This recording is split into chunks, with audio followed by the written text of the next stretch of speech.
Planet Earth has many different faces. Terra firma surges skyward as volcanoes and mountain ranges. Its rocky sentinels stand guard over tempestuous seas, and the untiring waters of rivers and streams carve and sculpt the surface of our planet.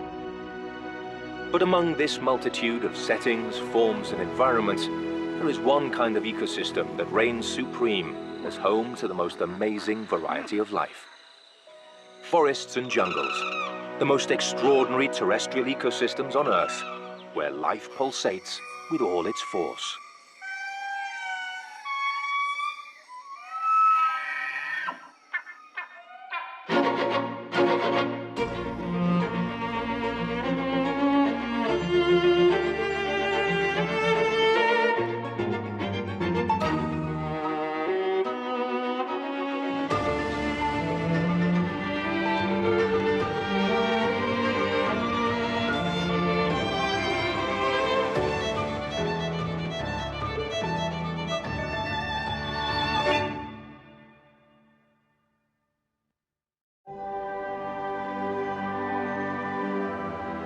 At the start of the third millennium, only 30% of the woodlands that once covered the whole planet remain. Over recent centuries, a huge proportion of them has disappeared at the hands of man. Even so, what is left is still vitally important to the ecological balance of the planet.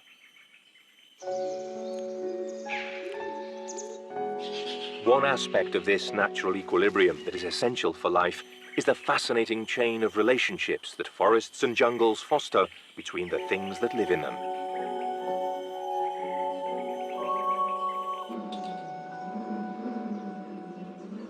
This interaction takes many forms, but one of the most common is that between hunter and hunted.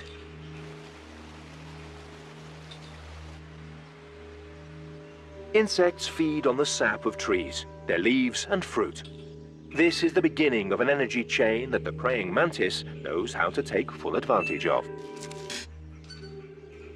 This diminutive but impressive predator can destroy the chitin exoskeleton of insects as large as itself and consume them entirely.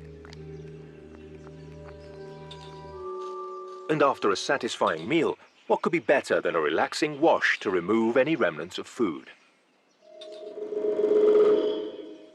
This assiduous cleaning ritual is essential for praying mantis. It also seems to be a pleasurable experience in which the insect invests its full attention.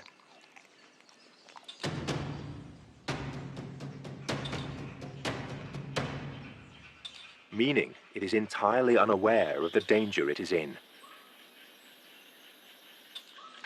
The hunter becomes the hunted, and the mantis ends up being a crunchy snack for a giant Madagascar chameleon. Another expert in the art of camouflage. In the forest ecosystems, where the number of predators is high, the struggle for survival has led to many sophisticated adaptations to avoid being hunted.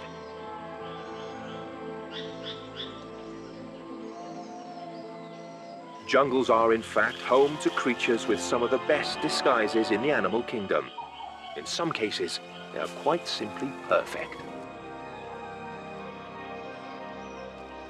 Smaller animals, such as reptiles, amphibians, and insects, are colored green and brown, and even take forms that mimic leaves, branches, and lichens down to the tiniest detail. The least explored jungles, such as those of Borneo, host an extensive selection of animals that employ a diverse range of tricks to remain undetected.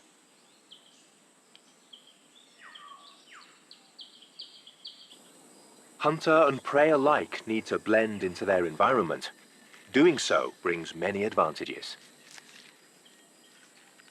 The green-crested lizard of Borneo usually has a color which is very similar to the leaves and lianas of the jungle, a perfect disguise to avoid detection by the numerous predators that lurk on all sides.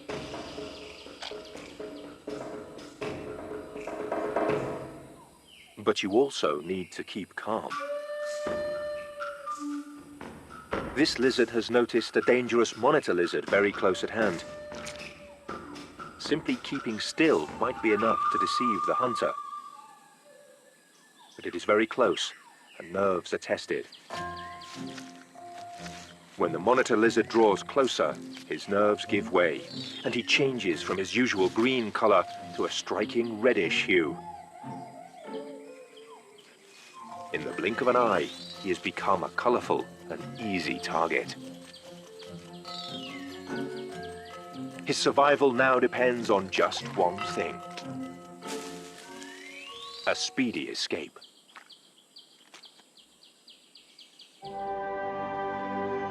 Compared to the lush and warm equatorial forests, the wild north is covered with a much simpler forest ecosystem, the largest on the planet. Winter makes the rules here,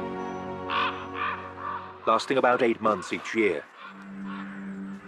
And whoever dares to dwell in these vast woodlands must take this into account.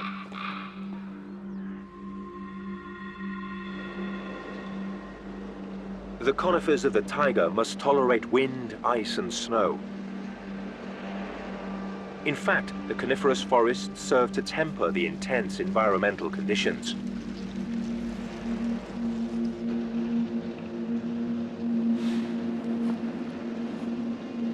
The inhabitants of the taiga can withstand the onslaught of winter thanks to the protection, food, and opportunities that this cold, uniform forest offers.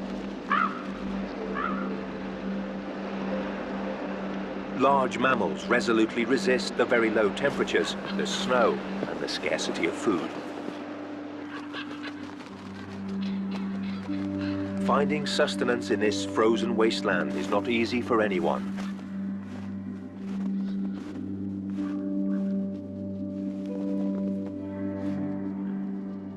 Some animals, such as brown bears, need to fatten up and double in weight before spending winter in hiding, hibernating in their dens.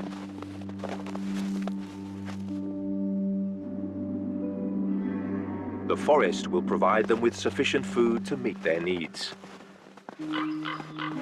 Luckily for the bears, some inhabitants of the great forest have already succumbed to winter. The bodies of the first victims of the cold supply them with some additional fat.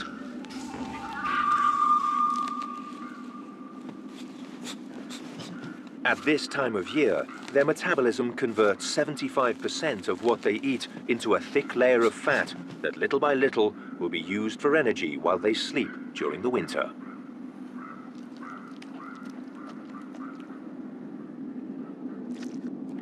But conifers are not limited to icy northern territories. Some have even adapted to hot and humid weather, resulting in utterly unique forests, such as the Everglades or eternal swamps of Florida. It is water that defines the character of this territory, and as out of place as they may seem, caiman and alligators are an essential part of this woodland ecosystem.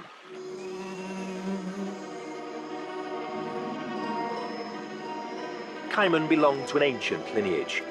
They live here among the roots, trunks, and branches of bald cypresses.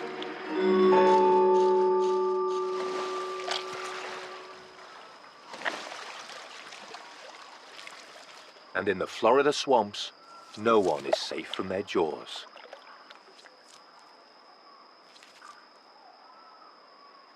One of the reasons caiman are so abundant here is the mild climate, essential for large, cold-blooded animals.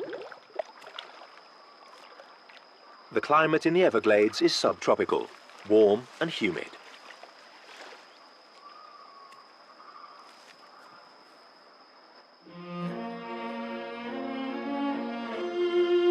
The Everglades are a place fraught with uncertainty, a landscape halfway between land and water, a boggy territory in which only the most courageous and the best prepared can survive. Up in the branches, woodpeckers create their own storerooms in which they hide their small culinary treasures. They like to excavate the soft, fibrous trunks of palms, where they hide acorns and all kinds of fruit. Far from the Everglades, lush forests of tropical appearance unexpectedly flourish in the middle of the largest ocean on the planet. The Canary Island laurel forest is a window onto the Tertiary era, a voyage to jungle landscapes of 20 million years ago. This botanical relic owes its existence to the trade winds of the Atlantic Ocean. Wind and ocean combine to provide the humidity and temperature necessary for this jungle to survive. The Laurisilva is a fossil forest, where around 25 species of trees that have barely changed since time immemorial flourish.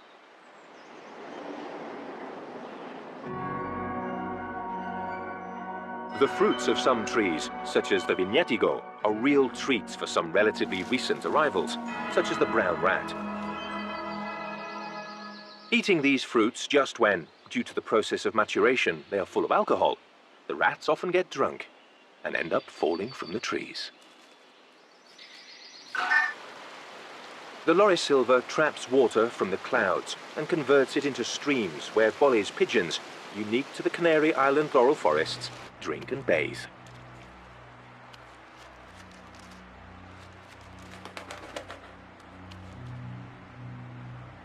During the summer, they gather at the few puddles that survive the drought.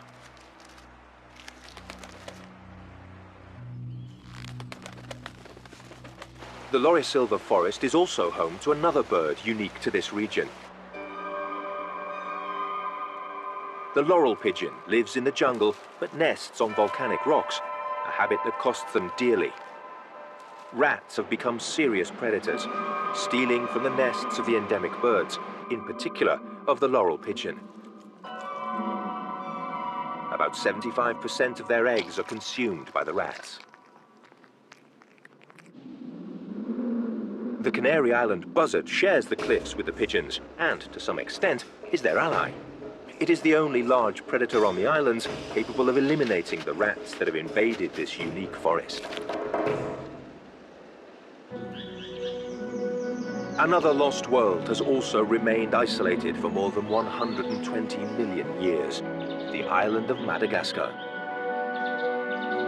Its remoteness has meant that it is a natural laboratory in which the vast majority of the plants and animals are unique to the island. For example, it is the only natural home of all the species of lemur. Today, more than 100 species survive here, a large percentage of which are critically endangered. A blood-curdling howl pierces the dawn light. Soon it becomes a breathtaking chorus. In fact, this is nothing more than the jungle animal's technique of communicating when temperatures and humidity are lower. These conditions allow sound to carry further and more clearly. This is how the Indris reaffirm their territory and tribal bonds. Far away, in the Californian interior, an equally disconcerting call can be heard. California, land of legends, where trees give meaning and personality to some of the most emblematic wild places on the North American continent.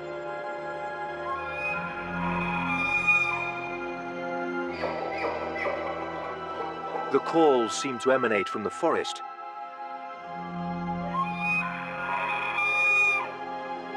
Wapitis, or elk, one of the world's largest deer, they leave the forests when they come into heat. The colossal wapitis remain inside the forest for most of the year, eating leaves, buds, and tree bark.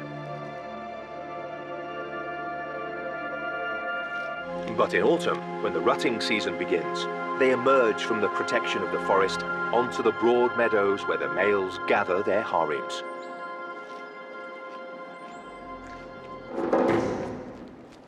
They call at dusk and dawn to reaffirm their strength and challenge their rivals. In this part of North America, the tallest species of trees on the planet thrive, all of them conifers. This is the territory of the ponderosa pine, the incense cedar, the white fir, and towering above them all, the giant sequoia. Small white-tailed deer, the most woodland-loving species of American deer, weigh up to 160 kilos. Next to the redwoods, they all but disappear.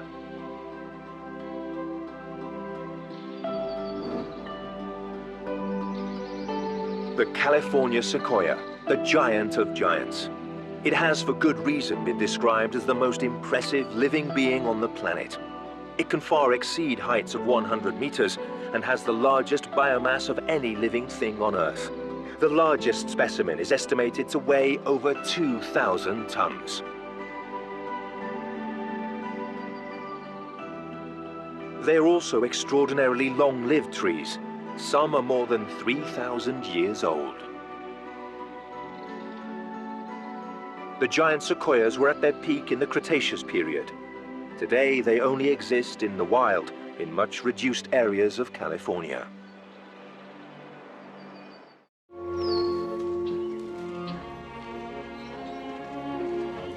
The woodlands of South Africa, the Bushveld, are far more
of planet Earth are the last refuge of many threatened species of plants and animals.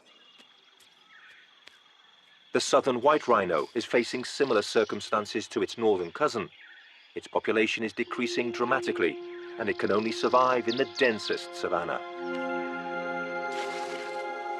Large males mark the borders of their territory by spraying urine and spreading excrement.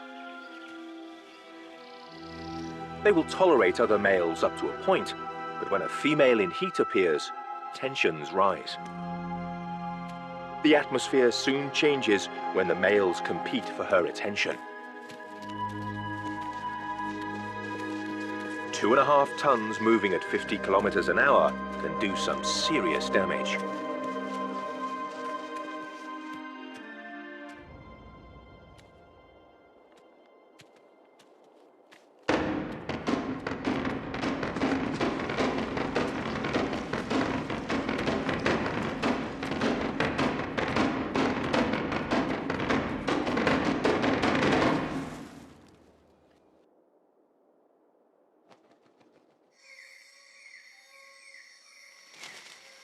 Until recently, 14% of the Earth's surface was covered with primary forests, including much of South Africa and Borneo, for example.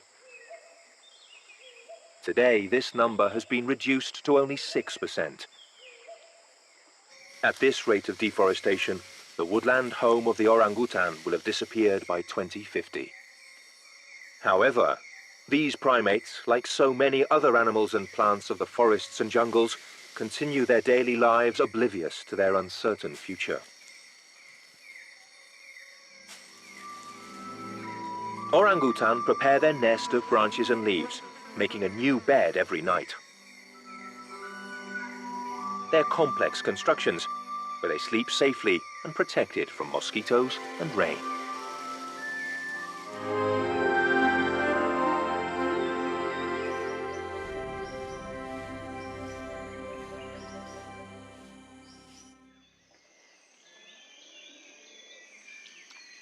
Despite its lushness, the jungle does not actually produce enough food for large groups of orangutans to be able to eat together, so they find food for themselves without competing with each other. However, when a large tree is ripe with fruit, a few orangutans will meet and enjoy close and beneficial social relationships, as long as there are no dominant males around.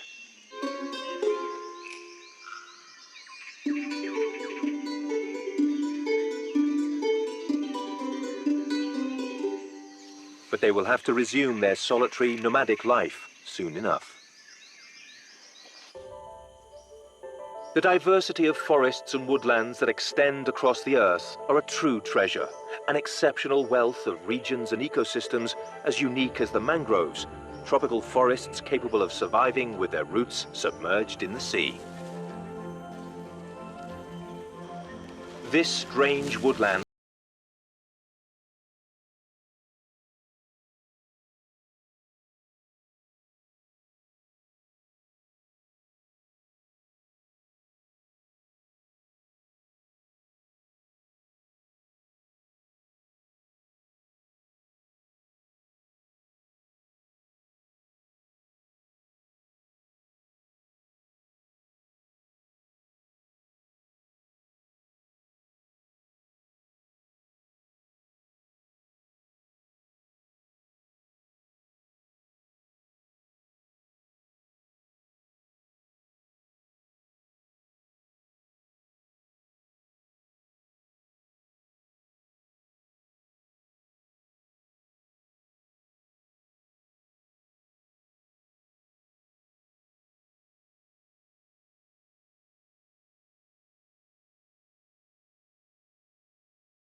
light barely penetrates foliage so dense that no more than a few scattered rays of sunlight reach the forest floor.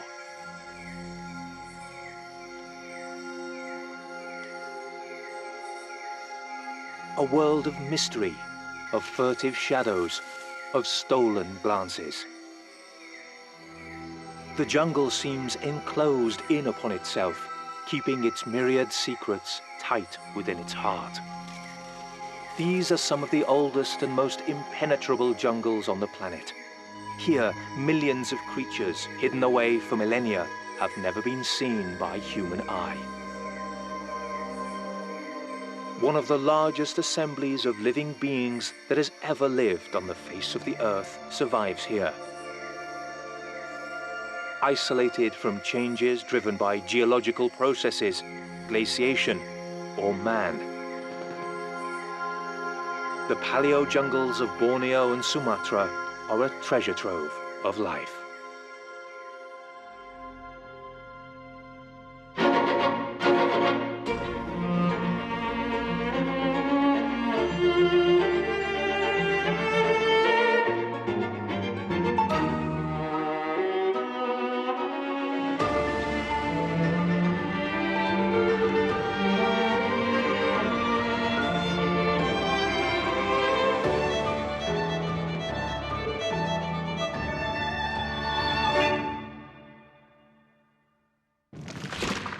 The large islands of the South China Sea are home to some of the most enigmatic jungles of the planet. And Borneo in Southeast Asia is the third largest island in the world. It is located in the heart of Insulindia, better known as the Malay Archipelago.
independent from conditions found on other continents. Life within this jungle takes place under the scrutiny of a curious observer, a character as particular as the jungle itself. The orangutan knows these jungles better than anyone. Orangutans are found only in Borneo and Sumatra. These anthropomorphous apes are closely related to humans, with whom they share 97% of their chromosomes. No wonder then that the inhabitants of these islands know the orang-utan as man of the forest. Of all the animals around the planet that make their home in the treetops, the orangutan is the largest. Despite its great weight, which may easily exceed 100 kilos, it spends most of its life many meters up, hidden away, calmly observing the jungle around it.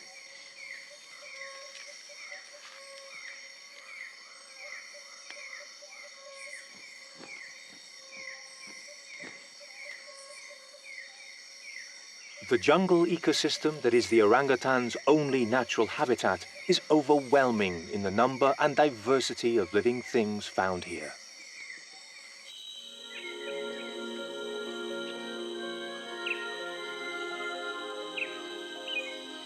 It is thought that at least 3,000 species of trees grow here and more than 15,000 species of flowering plants.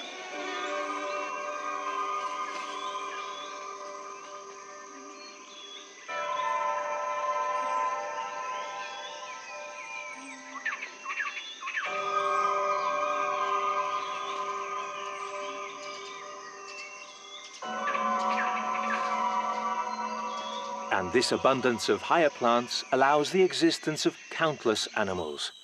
In fact, the orangutan shares its warm and humid home with monkeys like the maroon langur or leaf monkey and the pigtail macaque.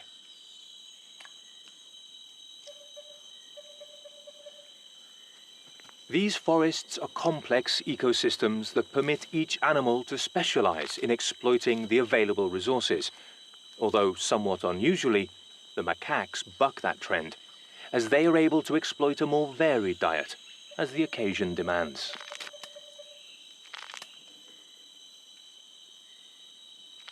But it is insects that really rule the roost.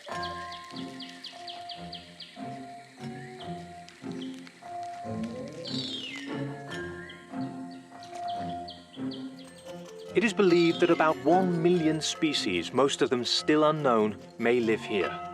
The insects are the true rulers of the forest.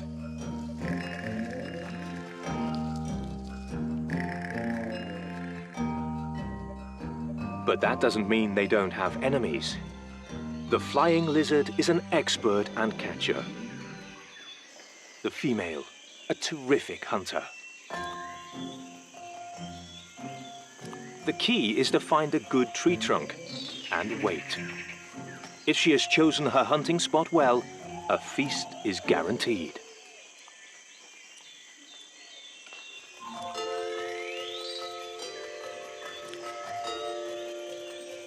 The male is also hunting close by. He can be distinguished by his more intense green color and more particularly what he has under his collar. A striking flag-like flap of skin he uses to stake out territory and court females. Insects are a great source of protein, highly prized by gourmet animals, such as the Malayan sun bear, one of the rarest and most endangered, and also one of the smallest bears on the planet.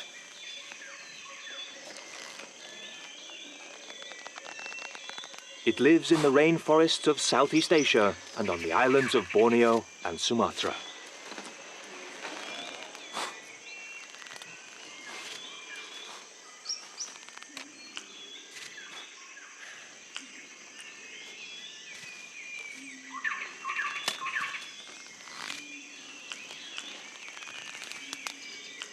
Although the sun bear belongs to the order of carnivores, it is actually omnivorous, clearly preferring the great variety of vegetable dishes the jungle has on its menu.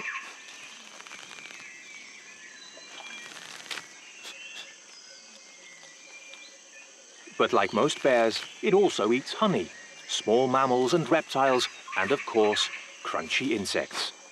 Now he's eagerly searching under the bark of a tree.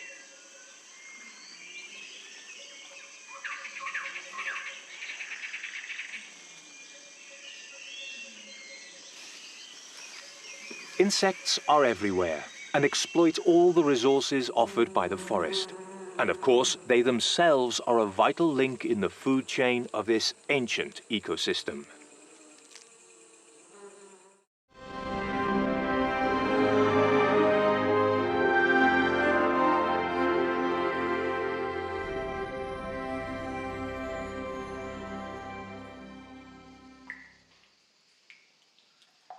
The sheer biomass that insects produce and represent allows the jungles of Borneo to support one of the largest colonies of bats in the world.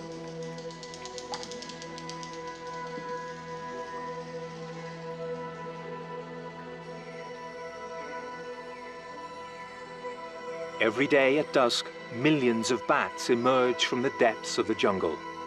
And every night, they devour several tons of insects as they appear from the jungle twilight.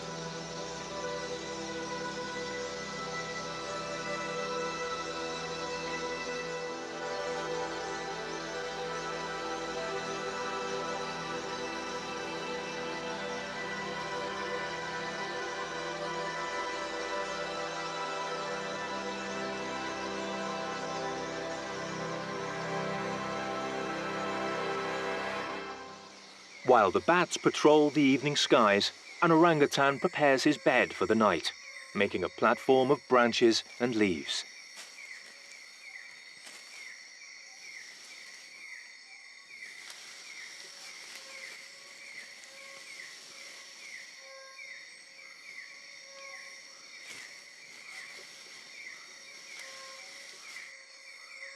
Orangutans prepare a new nest every night.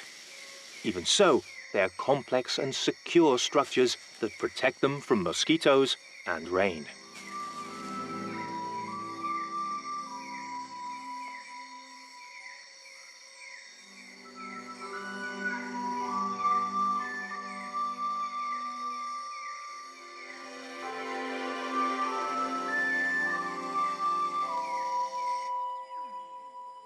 But even at night, the jungle doesn't rest. It is merely time for a change of shift, and soon the night is filled with the whisperings and murmurs of life.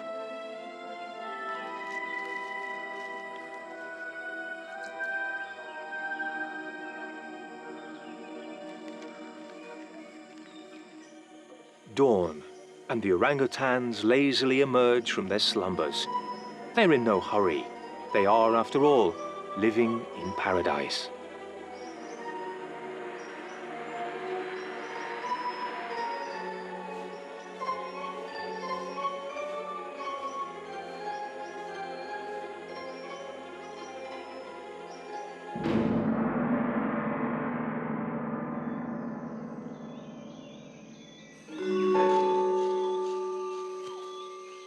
This orangutan makes the most of the last tasty fruits on a curious tree. But all this richness and diversity of plants and animals does not mean that life is easy. There may be a huge diversity of life, but often food is scarce. And it is essentially for this reason that the orangutan is famously solitary. Despite the abundance of life here, the forest does not in fact produce enough food for large groups of orangutans to survive together.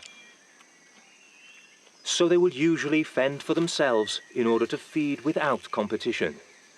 That is, unless they find a tree that has produced a plentiful harvest of fruit. When this happens, a few orangutans will meet and, for a while, foster close and beneficial social relationships, assuming there are no dominant males around. Females and the young will happily play and interact together.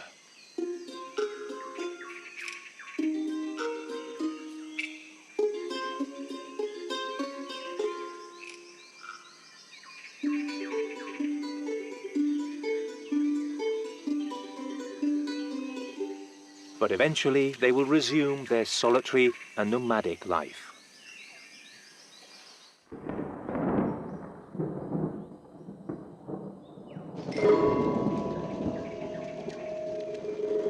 These social events have much to do with the rain.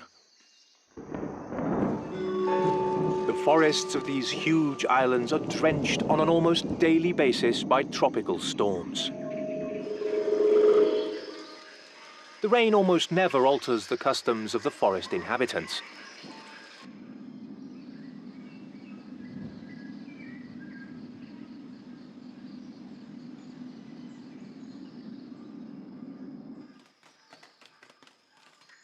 But some plants do react to the rain, such as the chaste mimosa, whose leaves will contract with the first drops to avoid the thunderous impact of the storms.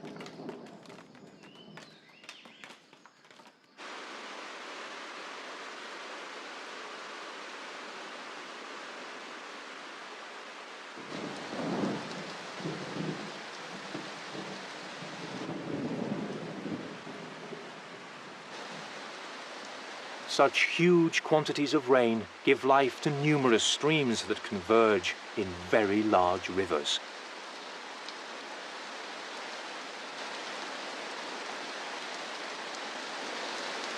Crocodiles, the most feared predator of this environment. Any animal that dares come near the river to drink, let alone try to cross it, may become the giant reptile's meal.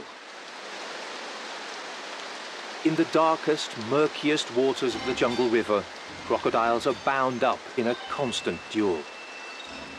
During the mating season, the battle for territory heightens, as each male claims his ground and makes it known to his neighbors.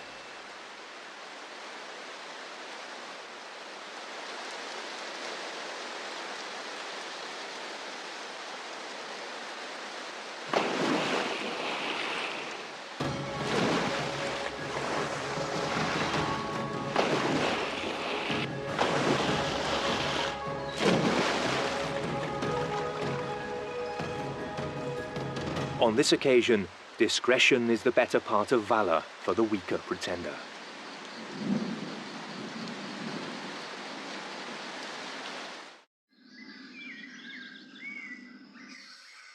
The reproductive cycles of these old forests are closely interconnected with the currents of distant seas. Sunbirds collect nectar and seeds with their sharp, curved beaks.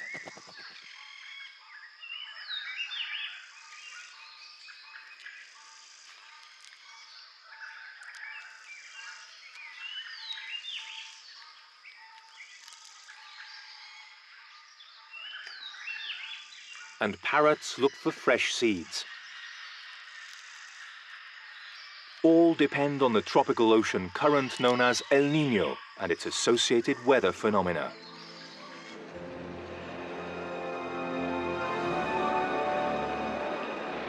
Every 4 years, it causes a dry period when the blossoming of almost 90% of tree species becomes synchronized. And it would seem that the reproductive cycle of orangutans and other animals is linked to these prolific years.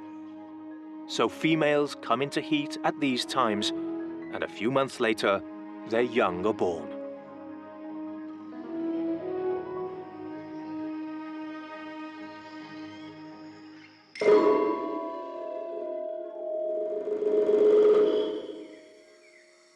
This baby orangutan has not had a good night. But his mother is there to comfort him.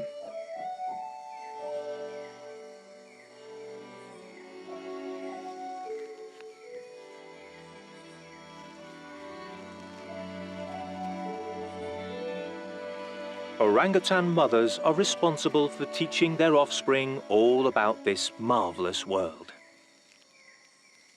For 7 years, with apparently infinite patience, they will help their young learn all about the secrets of the jungle and how to move safely among the highest branches. Orangutans know their jungle habitat exhaustively.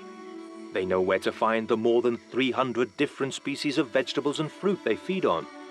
They also know about thousands of plants with insecticide, laxative, and anti-inflammatory uses.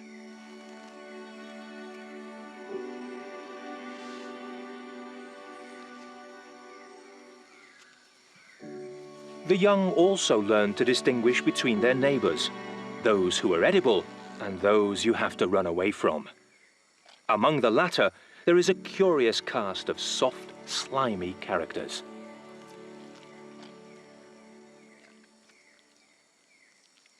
Giant snails, sticky multicolored worms, and the unpleasant and universally feared leeches, which may stick to the skin at any time and steal a few precious drops of blood.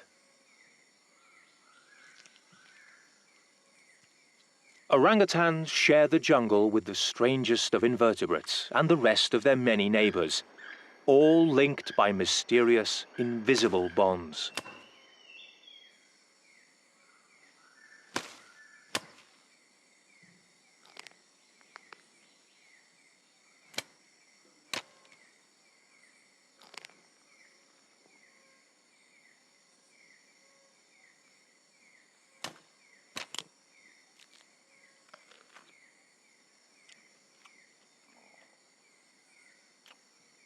A lowly heap of orangutan droppings is a treasure, helping to disperse and germinate many of the seeds of trees so coveted by the wildlife of Borneo, such as these odd-looking hornbills with their massive beaks, which depend on these fruits to survive. The jungle of Borneo is one of the most primitive and least known woodland habitats on the planet. Until merely a few decades ago, thanks to its isolation and its age, one of the greatest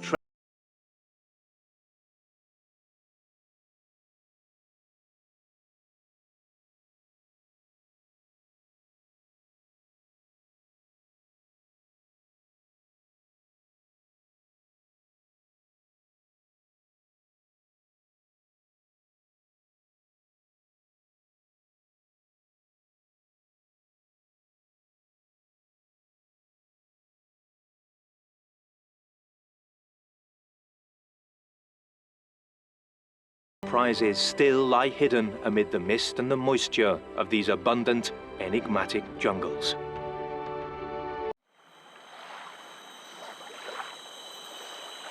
Mangroves are one of the world's strangest woodland habitats. Survival in this mysterious and ever-changing jungle is exceptionally difficult for both plants and animals.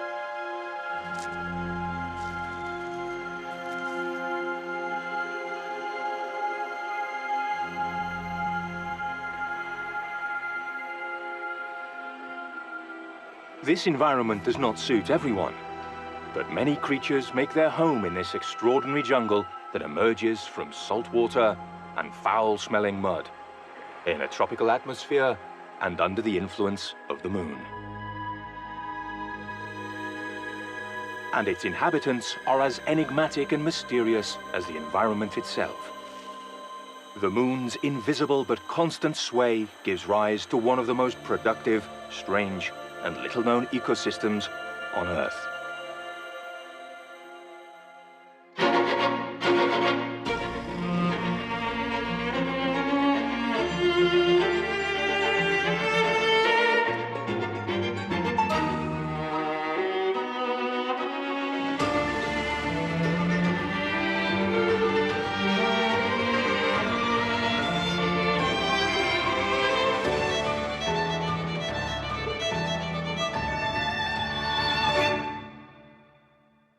Mangroves are tropical and subtropical ecosystems located around the equator.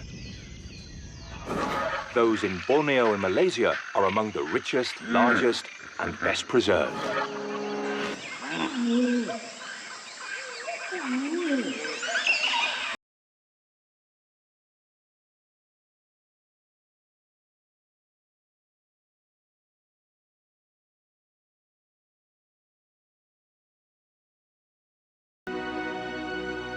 Mangroves grow next to the sea, in quiet bays and estuaries. They are an extreme type of woodland, occupying territories unthinkable for the vast majority of plants. It seems incredible that the trees of the mangroves can live in salt sea water. Very few terrestrial plants can survive in that environment, but the mangroves' amazing adaptations that allow them to live here go even further. We might say that the mangrove is an amphibian forest, perfectly adapted to the rising and falling of the tides.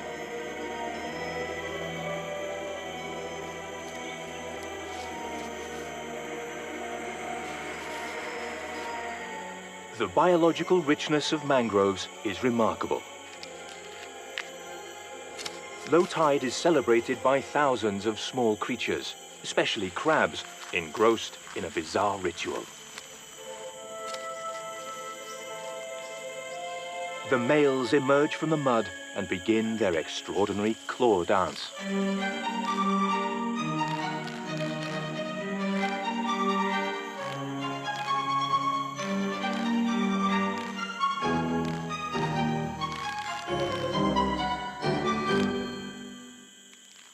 Thus, they mark their territory and attract a mate.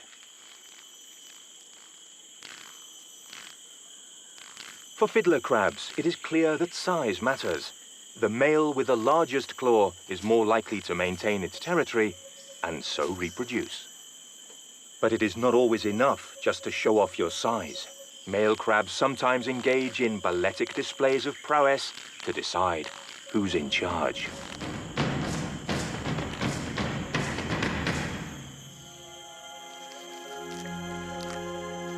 But the dance lasts only until the tide returns to swallow the floor of the mangrove. The crabs then bury themselves in tunnels in the mud. The fauna of the mangrove must flee the neighborhood for the next few hours. All the animals that live here do so at the mercy of the moon and its tides. Their lives follow the lunar cycle and the rhythm of the sea.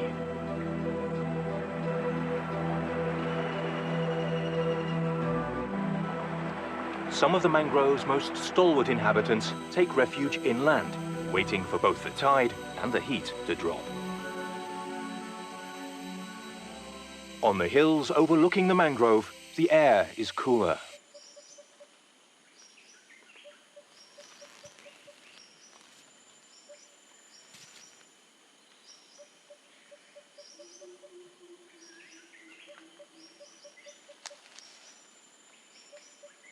Proboscis monkeys spend much of their time dozing in the branches. Their digestion is slow and heavy. They'll not move again until evening.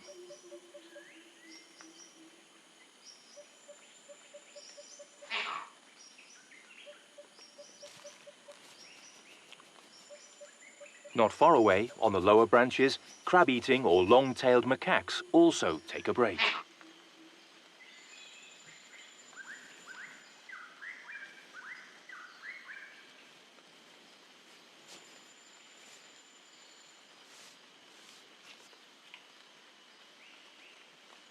It is a time for strengthening the bonds of the tribe, for relaxing, and even taking a siesta.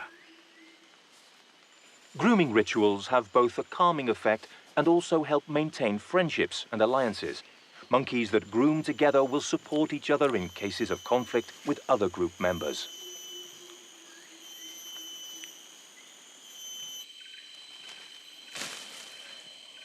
The elegant and agile langurs, or luturs, also rest in the woodland near the mangroves. This is the best time for feeding the young.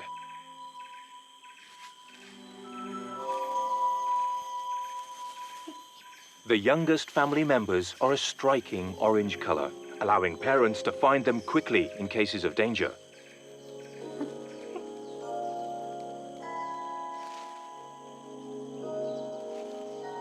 But by 5 months old, they are more independent, and their coats become darker, similar to that of their parents.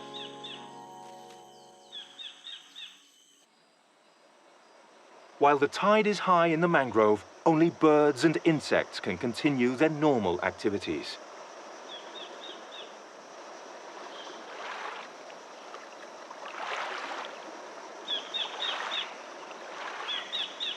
Small buds are beginning to open. But this bug is impatient. It drills through the hard covering to reach the flower's juices.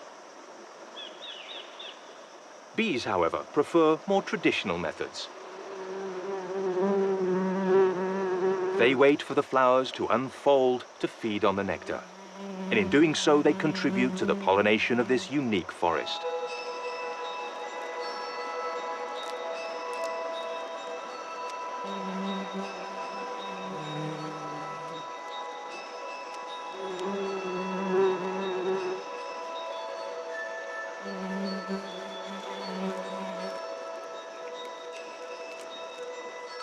Thanks to their efforts, the fruits of the mangroves will claim new territories from the sea. As time passes, the sea begins to retreat.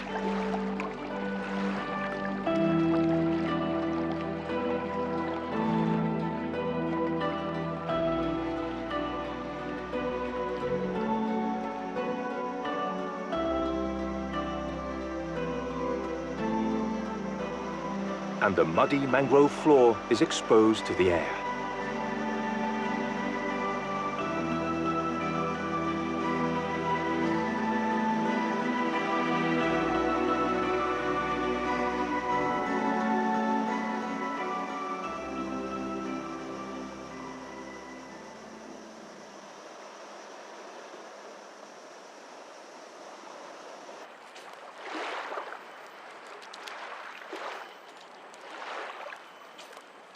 Playfully moving around the water's edge is one of the strangest fish on the planet. Spending more time out of the water than submerged, the mud skipper. In this mysterious forest, everything seems to be a contradiction. Trees with roots in the air and fish that live out of water.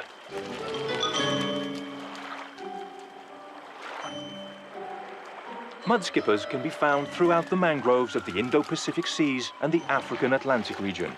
Their habitat is the mud which the mangrove roots hold in place. They move using their two pairs of pectoral fins, adapted so as to become almost legs. These fins are reinforced with very strong muscles that allow them to climb roots and move rapidly across the ground.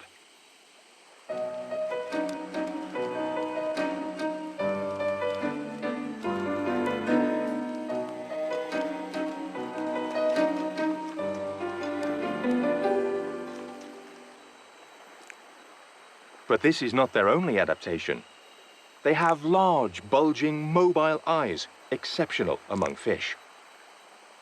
As they are on the top of their heads, their vision is very similar to that of terrestrial vertebrates. And they can see perfectly both in and out of the water. Mudskippers have special folds of skin for retaining water. When out of the sea, they periodically contract their eyes to moisten them with the water stored in these folds. This adaptation to terrestrial life is unique among fish. While they jump around the mud newly revealed by the tide, it seems that a few drops from above are the portent of a terrible tropical storm. But no, it's just a false alarm. Proboscis monkeys urinate after their nap.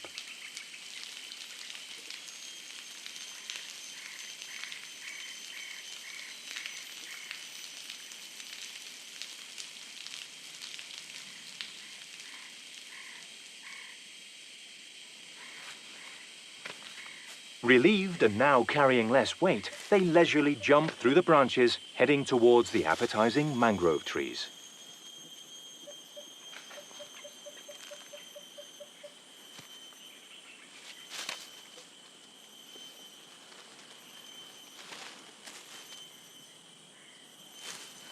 The heavier males will think twice before moving their huge bellies.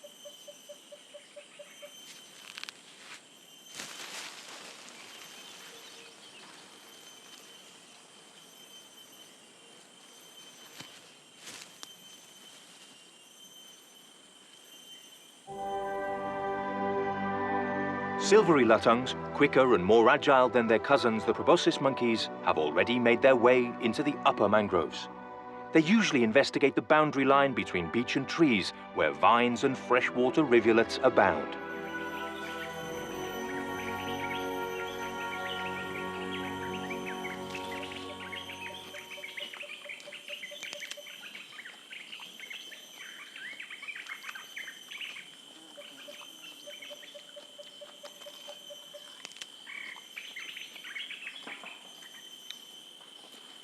These silver leaf monkeys feed on vegetables, especially mangrove leaves and other fibrous plant matter. But they also eat fruits, seeds, and flowers.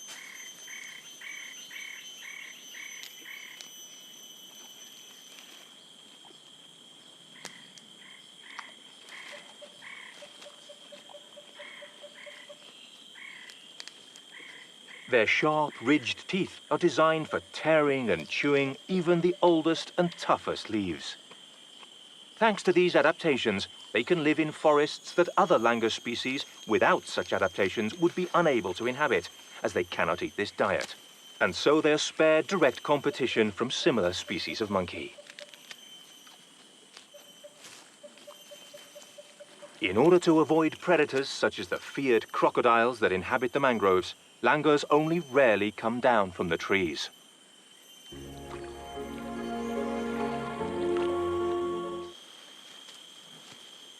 However, after feasting on salty mangrove leaves, a nice drink is a real pleasure.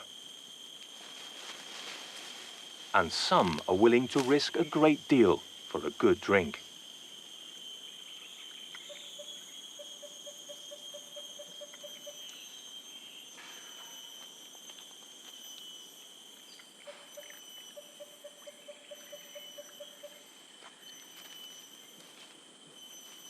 This baby lutung also wants to drink. But Mum has other things on her mind. She needs to eat urgently in order to produce enough milk for her offspring.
Each tide deposits a thin layer of organic material, rapidly consumed by millions of tiny creatures.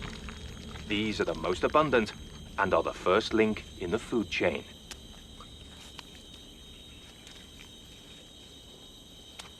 It's the moment the crab-eating macaques have been waiting for to make their foray into this strange forest. They know that there is plenty of exquisite seafood around here. They also know how to find and enjoy a special meal. Prospecting across the mangrove in puddles left by the recent tide, they find some of the most succulent crabs.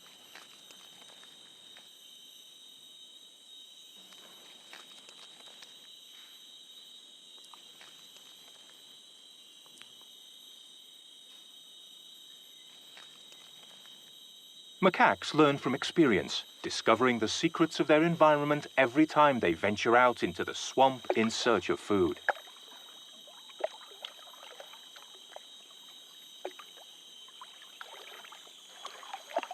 So while youngsters try again and again to catch a crab, the adults calmly savor their aperitif.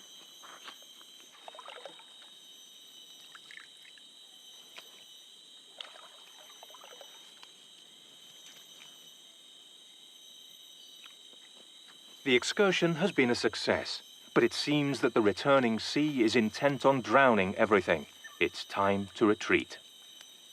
The rising tide doesn't only drive the larger animals away. Hermit crabs need to ascend to the highest mangrove areas, even climbing the branches and roots of trees.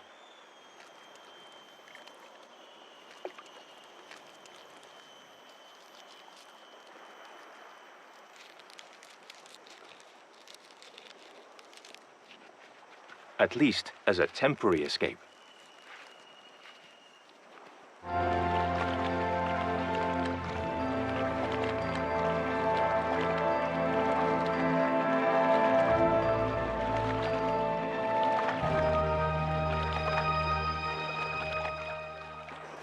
Large numbers of mudskippers follow the rhythm of the tides, and now they gather to eat among the small waves breaking almost without force. They gather at the highest part of the mangroves as the tide reaches its limit.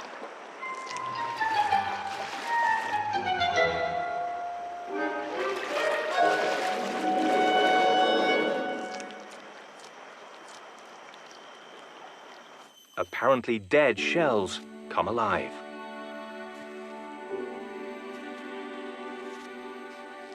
Hermit crabs now take over the mud. And with their borrowed home protecting them, they look for any organic debris left by the high tide. Some are lucky, and a fish feast is found.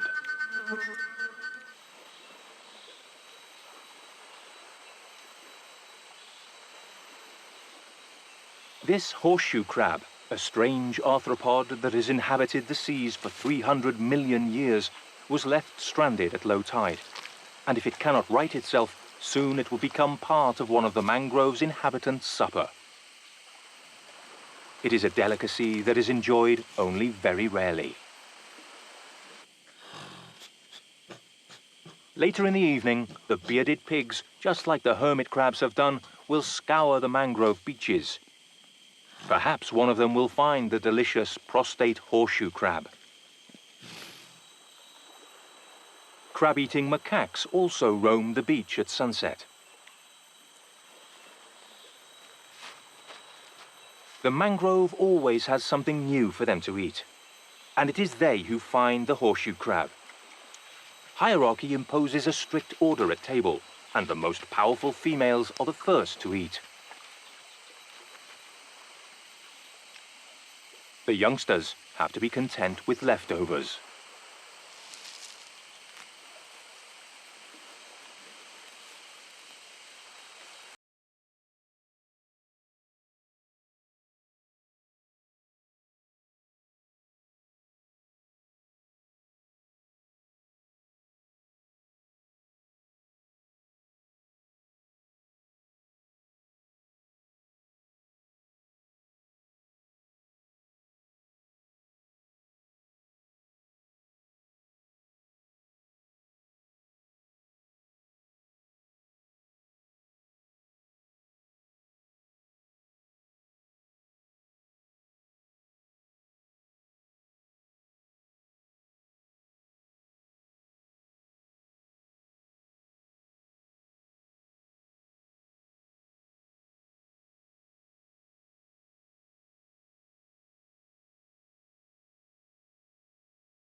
In certain parts of the planet, there are forests that, despite their commonplace appearance, are in reality truly astonishing. Charming landscapes colored with autumnal leaves, they seem to catch the light of the setting sun.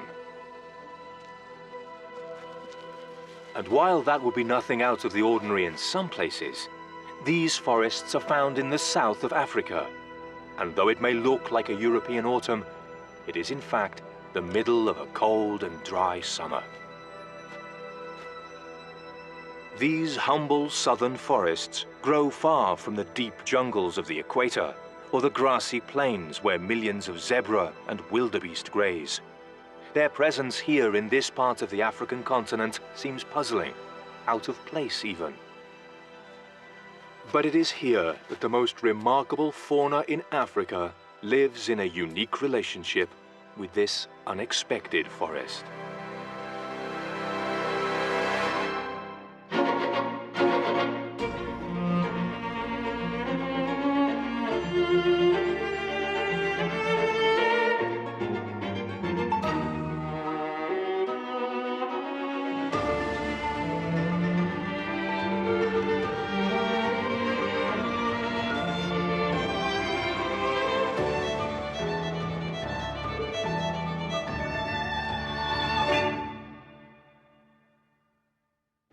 The southern African bushveld nestles in the southeastern corner of Botswana, northern South Africa, and southern Zimbabwe.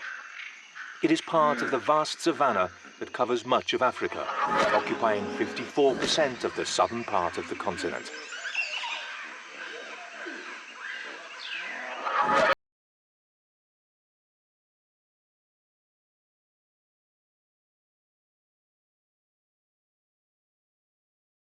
Of vegetation, from pastures to trees with narrow, small, and large leaves that subtly changes with the terrain.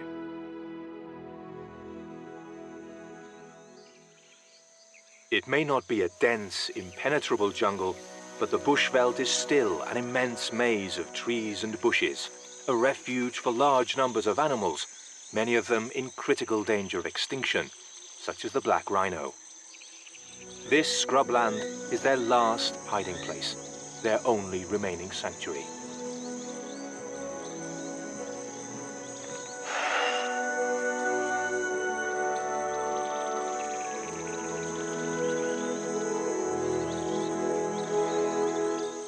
This vegetation is also their sustenance, as they feed on the low branches, leaves, and undergrowth.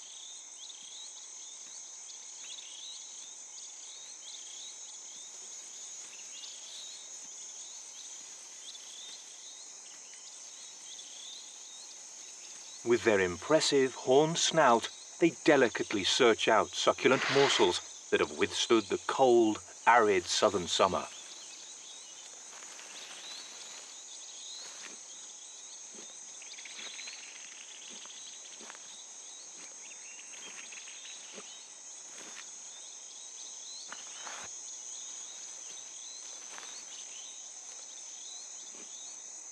Mother and offspring must be able to resist the drastic changes in temperature throughout the year, from 3 degrees below zero to 40 degrees Celsius. During the summer, some nights may see their territory freeze, so the young rhino, at no more than 2 years old, but weighing half a ton, continues to suckle from his mother to get through the dry, cold summer. Despite its unassuming appearance, the bushveld is home to numerous of the region's giants.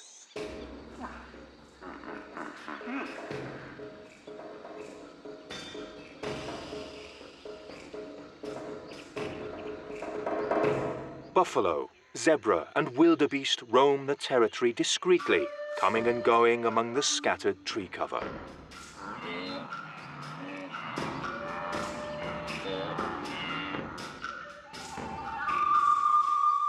And nervous groups of kudu and impala cautiously hide in the undergrowth.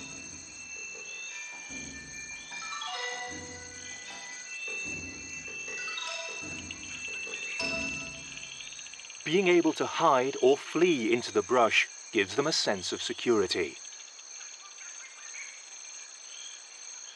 but they are not always safe.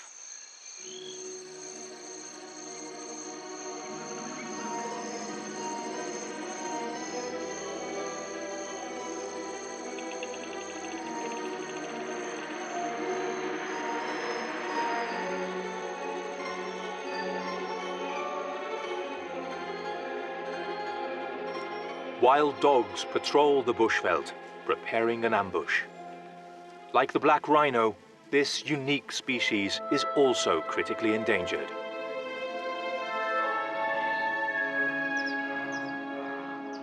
The web of life connects all beings living in this extraordinary ecosystem, which includes a multitude of birds, insects, and mammals. And this complex relationship often converges around the large mammals, like these buffalo.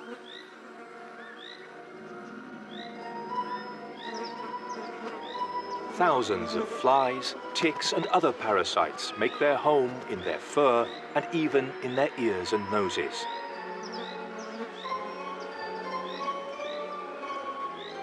Which in turn attract red-billed oxpeckers that feed on the tiny parasites. Sometimes they even make the most of the opportunity to drink a little blood. At the other end of the scale, the mighty African elephant is an essential component of this environment.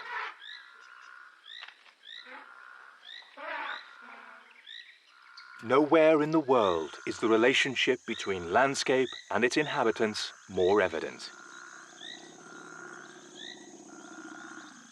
Thanks to their incredible strength and huge appetite, elephants are responsible for reshaping large areas of their home.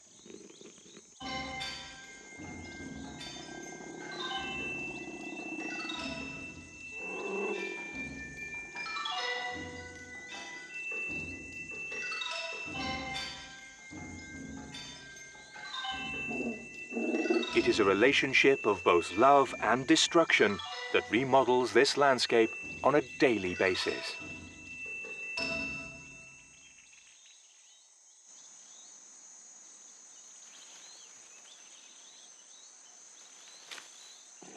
An adult elephant needs to consume more than 200 kilos of vegetable matter a day. That includes leaves, twigs, and even roots.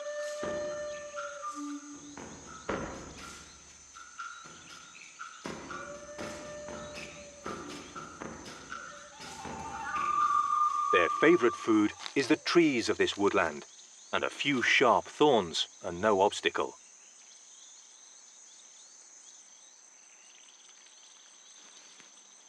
With their 4 huge molars, they can crush everything they collect with their trunks and tusks.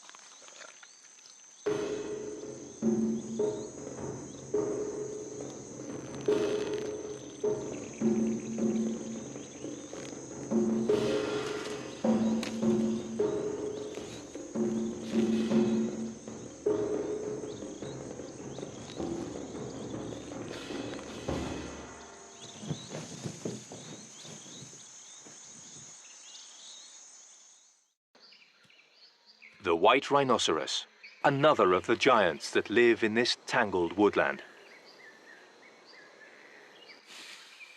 Unlike its cousin the black rhino, the white rhino is a grazer that spends much of its time in small meadows.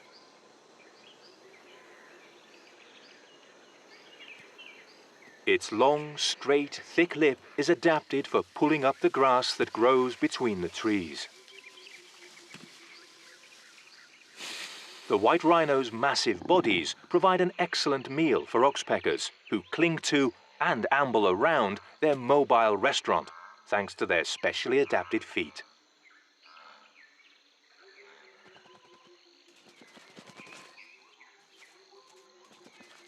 Their long, thin claws may assure them an excellent grip on the back of their walking dinner table, but in other circumstances, they complicate life somewhat.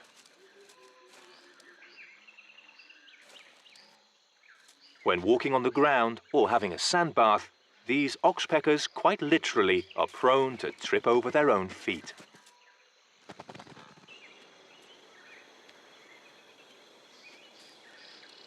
The white rhino leads a peaceful life, usually.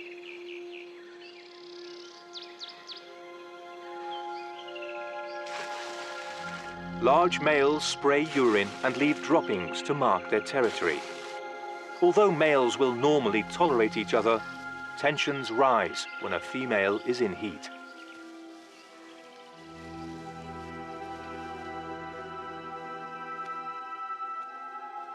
Competition for her attention causes the mood to change.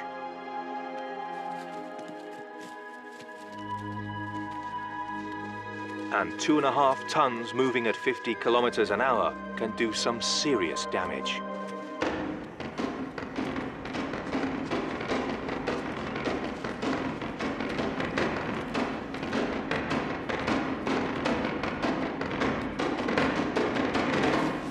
The joust rarely causes individuals to be badly hurt, but serious enough injuries can result in the death of a suitor.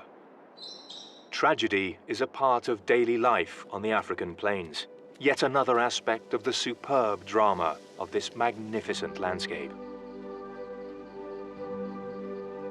The bushveld changes markedly according to terrain and climate. The Limpopo and Olifants rivers flow through vast tracts of woodland, bringing refreshing water during the southern summer.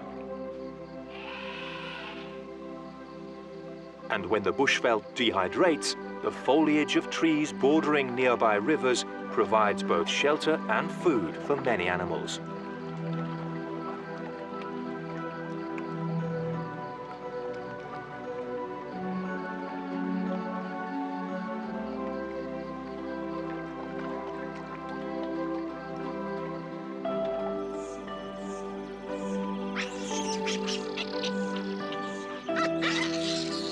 These carefree grivets, also known as African green or savanna monkeys, are at play.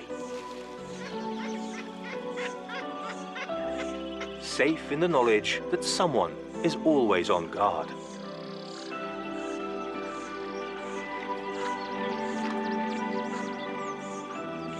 These old world primates thrive in this unusual woodland habitat.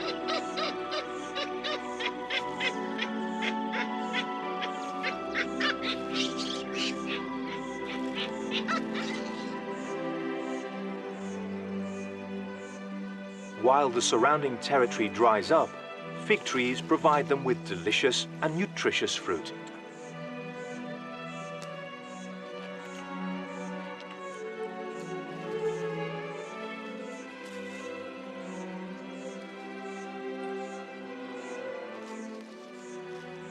The banquet is shared amicably with a variety of birds, such as barbets, turacos, and guinea fowl, happy to collect the fruit that falls on the forest floor.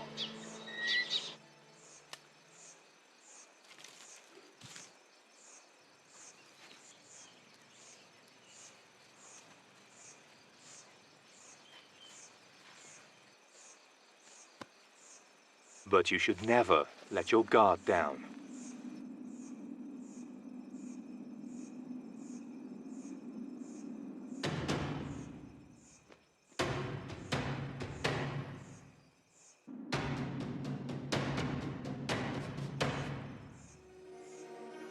An African fish eagle, a very real danger, hunts overhead.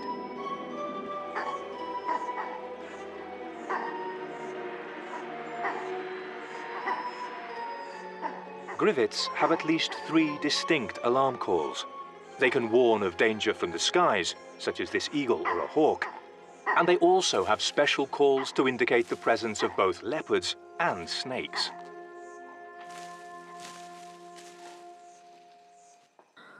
The savanna has a wide cast of predators, each with a special role to play. Hyenas, for example, are at the peak of the food pyramid, above even the lions and leopards.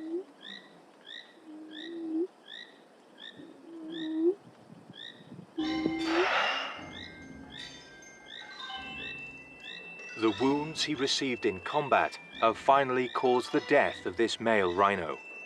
The hyenas and vultures each take their share of the body.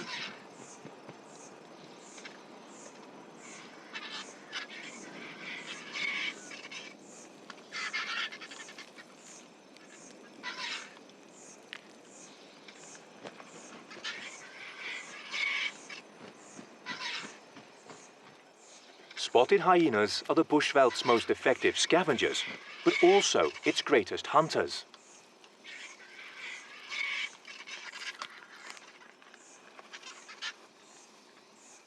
In spite of their reputation, they do in fact hunt 80% of their food, often pursuing sick or injured animals, such as this rhino.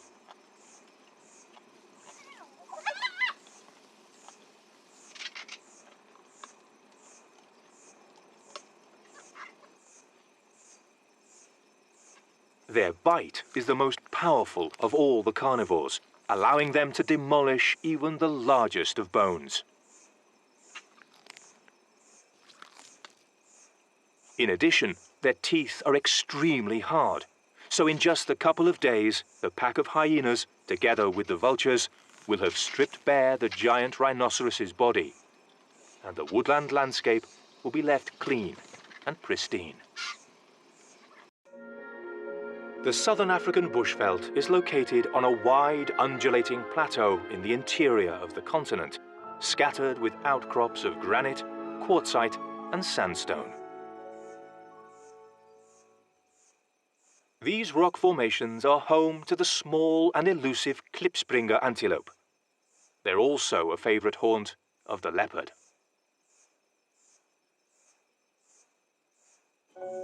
Here, spread below the rocks, the brush still has its autumnal mantle, but the flora is different. Mopane trees dominate the landscape.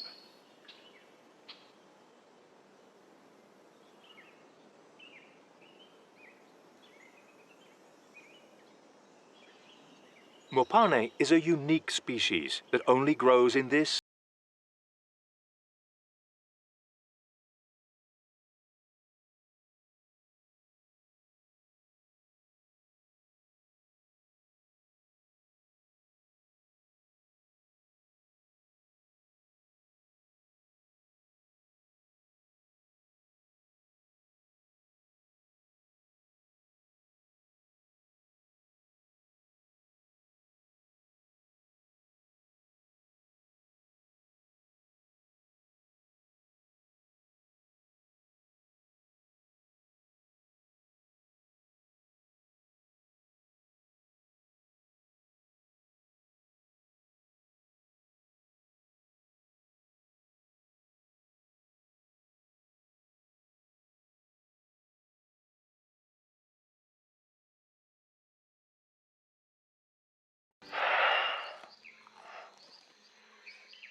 In the savanna ecosystem, the grass is as important as the mopane and other trees. It is not as abundant as in the open plains, but it is vital for the large herbivores, such as these Cape buffalo, the only ones here that gather in large herds.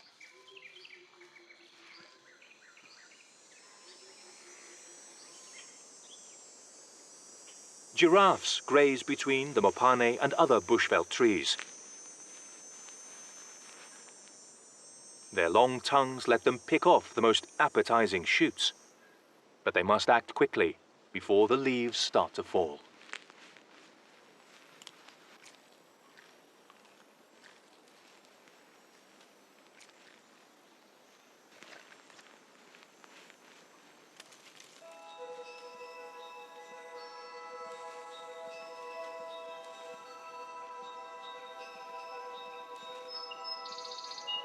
As the leaves change color, the fruit ripens as summer advances.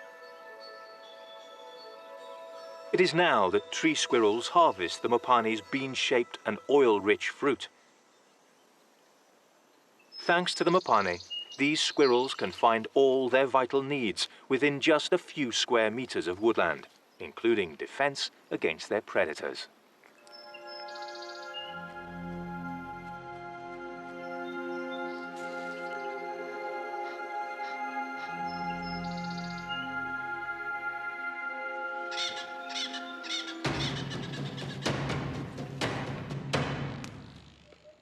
Safe from danger, a flock of mousebirds. The savanna is one of their favorite environments, and they often collect fruit, shoots and leaves from the bushes and shrubs.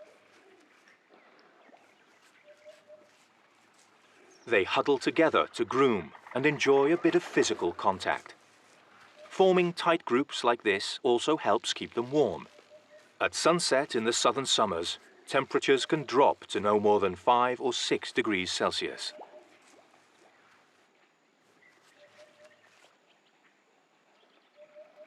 With the mouse birds already huddled up for the night, guinea fowls slowly gather beneath the trees.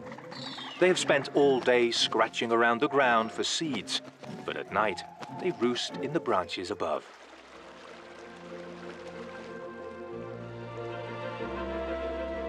Sunset in the butterfly forest, and some of its giant inhabitants are still eating.